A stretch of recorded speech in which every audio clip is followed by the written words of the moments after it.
Premièrement, on savait que c'était un match difficile parce que d'abord, ce sont les favoris.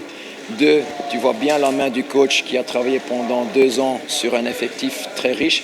Ils ont aussi acheté pour remporter le Champions League. Ensuite, il y a déjà quelqu'un pour le visionnage depuis 4 semaines ici au Maroc, à Tunis et au Caire pour analyser les 3 demi-finalistes.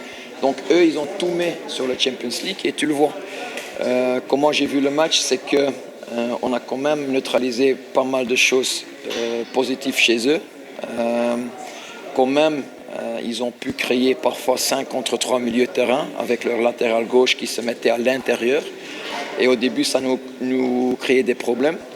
Après une vingtaine de minutes, on a résolu ce problème et on avait un peu plus d'équilibre au niveau du milieu. Après le carton rouge, ça nous a aidés dans le deuxième mi-temps. Mais là, même avec un homme de plus, on n'a pas réussi de créer beaucoup d'occasions. Mais quand même, je dois féliciter les joueurs parce qu'ils ont mouillé le maillot dès le début jusqu'à la fin. Tout le monde, même ceux qui sont rentrés que 2 ou 3 minutes ou 10 minutes. Et c'est quand même la base. Tu vois bien que l'adversaire était très bien en place. Nous, on manque peut-être un peu d'automatisme et structure. Donc il reste une semaine pour se préparer pour le retour.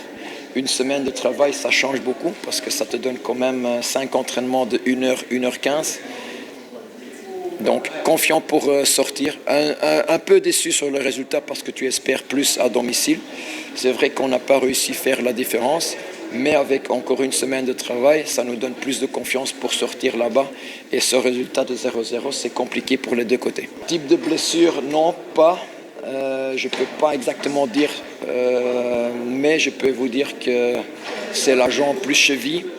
Et première impression, c'est qu'il est très très doutable pour le match de retour.